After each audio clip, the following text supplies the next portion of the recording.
Okay, well, first of all, great to see you all. And Sarah, in introduction, said I'm the chief exec for the council. That means certainly for all of you who live in Liverpool, I work for you because I'm a public servant and we're here to provide services for the people of Liverpool and plan the city for the future, regeneration, job creation, all of those sorts of things.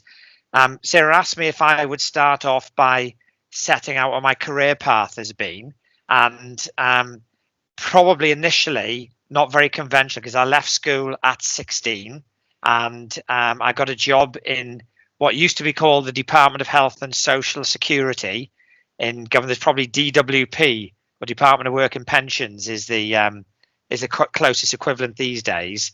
And I worked there for excuse me, for 4 years. Had a couple of different jobs. I started off as a clerical assistant, which means I was basically the office junior running around doing things for everybody else.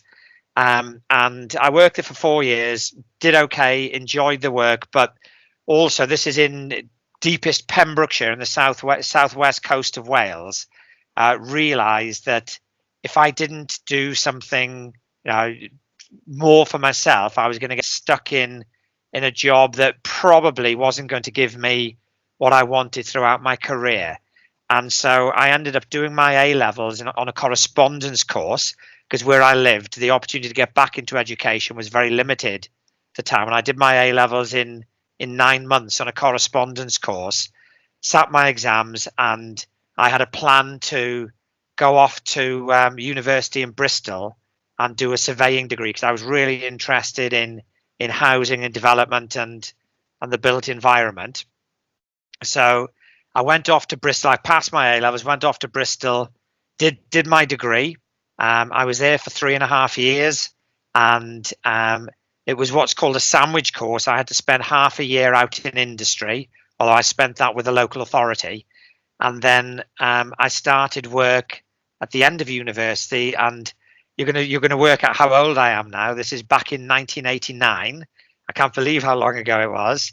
As a housing officer, managing council housing and tower blocks and all sorts of other things in Stockport in Greater Manchester, and then I quickly moved into development and regeneration as well, looking at big housing improvement schemes with capital investment, etc.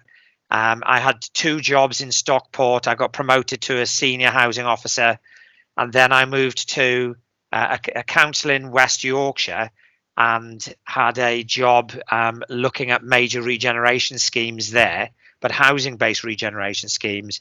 And again, I got promoted there, and I was there for a couple of years. And I then moved to Barnsley Council, and within about a year, I was the director of housing at Barnsley. And that was probably just about 5 years after I finished at Bristol Polytechnic, and as it was then, it's now Bristol West of England University. That was a pretty rapid rise in lots of ways. But what I found was everywhere I went, somebody above me left, and an opportunity came up. So I was very lucky in that respect, and probably had the confidence to go for the opportunities that were there. Not always the experience or the talent, but the confidence to go for it, and had a very, very steep learning curve. So as director of housing at Barnsley, at the time, this is going back to 1993, I was responsible for 28,000 council houses. We had about 3,500 staff and a big budget. And my career really moved from there into the next level of management, an exec director's post. And then my first major urban regeneration job was 2003, when I moved to Wakefield Council as deputy chief executive. I was responsible for all the city centre regeneration in Wakefield and a range of regeneration in former mining communities after the pits had closed, which was really, really interesting, doing community-based regeneration as well. And then in 2006, I got the job as chief executive of Bradford City Council. Bradford's a big city, over 500,000 population. At the time, had some really significant challenges.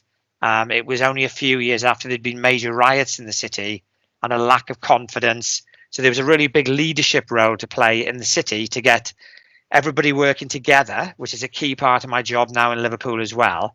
I'm working on behalf of the community and with the community and rebuilding the confidence of the place to grow the economy, create jobs, get people investing in the place, employers moving in, etc. And I was at Bradford for 8 years, thoroughly enjoyed it, really interesting city, the most diverse city in the north of England. And so I learned a huge amount from that role. And after 8 years, I was approached by a big private sector firm, a global private sector firm called Deloitte, and I went and joined them for 4 years as a consultant. And I was leading the UK business for local government. And as part of that work, I ended up going to Liverpool to work to provide strategic support for the council. And I realised very quickly, one, what an absolutely amazing city Liverpool is with huge potential, and but also how much I missed being at the centre of what's going on in a big city. And so when the chief exec's post came up at Liverpool, I applied for it and got it. And that was, I started work in this role in August 2018.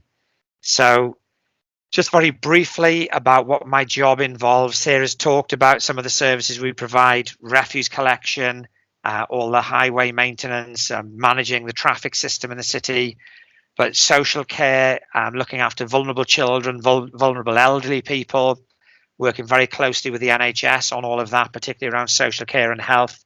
Whole host of other things: sports centres, parks, open spaces, the planning function, major regeneration work that's been going on in Liverpool and keeps going on. So some of you will have seen all the work at Paddington Village, at the top end of the city in the Knowledge Quarter, up by the universities. That's us, and major regeneration programs, working with our partners on that sort of thing. And our job really is to create the conditions for the city to thrive, as well as providing a lot of frontline services.